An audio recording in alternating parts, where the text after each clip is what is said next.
That's the beauty of our practice. So we're going to just begin again as a warm-up with our Qi squats. Those that know the practice, please go right ahead. For those of us learning, we're going to have our feet shoulder width apart, and as the word implies, we squat. So as we squat down, we want to feel the body going down only to wherever is comfortable. As we raise up, our tailbone is going to go back and up, tailbone down, forward and up. Rolling the spine one vertebrae at a time. As the head comes forward and up, the shoulders roll forward, up, back, down, and out. So we've done Qi squats for several of our sessions. So again, these are just the instructions. If you're new, let yourself observe. When you're ready, we jump in. So for those that are following me, we squat down and we raise up, vertebrae by vertebrae, allowing the arms to relax as we go down and up. So for those that are new, I'll give some ideas of this practice. So the intention of this practice is to awaken the spine. So even though we're squatting, we want to be able to articulate each of the vertebrae in the spine. For most of us, that's still a process, meaning that there's tightness in the spine, the muscles alongside it. So we want to really be aware with our inner vision. We can connect to the spine, vertebrae by vertebrae. So as those that are observing, you may notice my arms are completely relaxed, so the elbows are not bent. The arms are simply following the movement.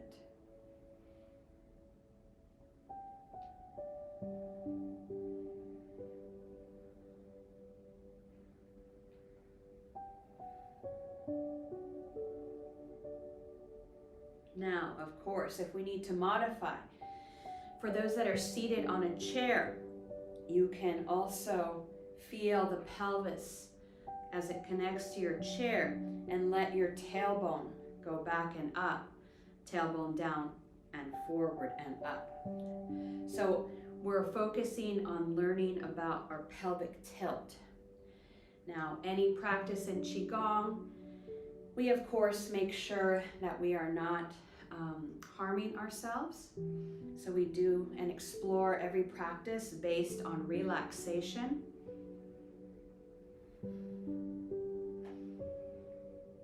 We also have prior videos to give further instructions for Qi squats and part of our section 1 practice.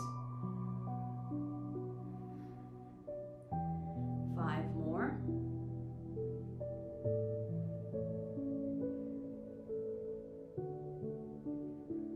Remembering as we squat up and down, make sure that the knees do not collapse towards the center line.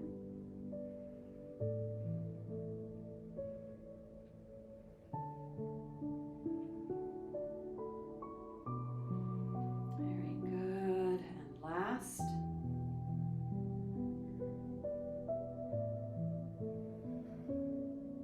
Returning to the starting position.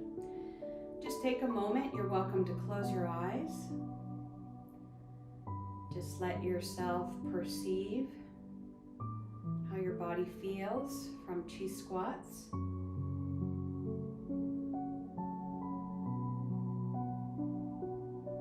when you're ready, gently open the eyes if you wish.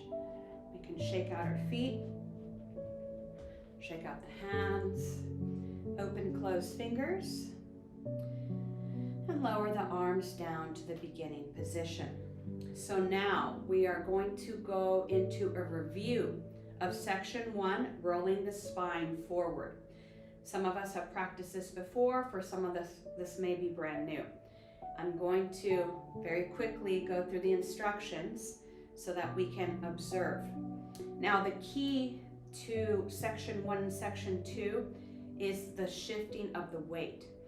So I'm going to have us review that as well.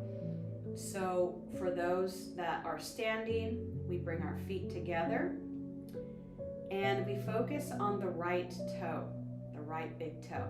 Let the right toe open, the leg to the 45-degree angle. With Mingmen, between lumbar 2 and 3, we're connecting to lower dantian, the space behind the navel.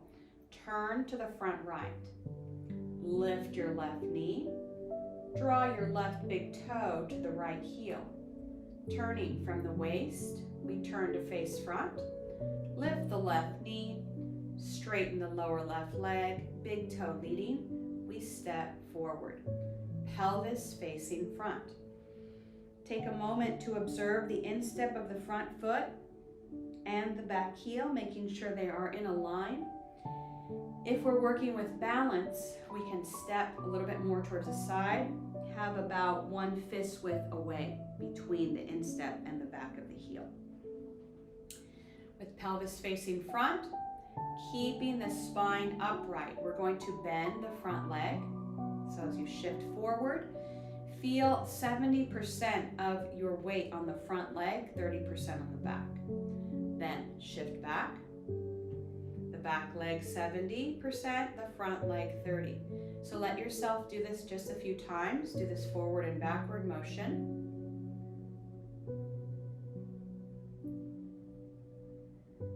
Again, we want to make sure that we feel our chi, feel our energy down, meaning we're not leading with our head or our chest or our shoulders. The torso is simply following the movement of the legs. We're going to do this a few more times.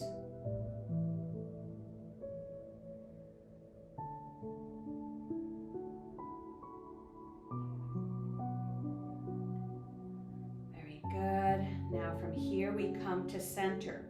Center, we're going to feel the weight even on both feet. Now we're going to switch sides. For this, I would say, for those that are new, just observe, and you can meet us at the end point, which I'll say which it is. So first, we draw our weight to the back leg. We lift our left knee and draw our left foot back, the heels touching both feet at the 45-degree angle. Now, leading with Mingmen, or lower dantian behind the navel. Turn to the front left as you lift your right knee. Draw your right big toe to the left heel. Turn to face front. Lift the right knee. Straighten lower right leg, big toe touching the ground first. We step forward. Pelvis facing front. Instep of the front foot and the back heel in a line or 1 fist width away. With pelvis facing front. Again, shift the weight. Front leg bends, back leg is straight. Shift back. Front. So let yourself follow your own pace. So we want to make sure that we stay at the same plane so we don't lift up and down. So along the same plane, we're moving the body. Again, complete relaxation in the chest, neck, and shoulders.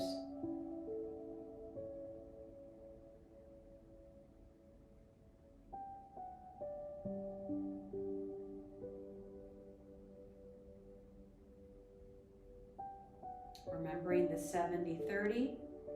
So always being aware of the weight on both feet, the shifting of the weight.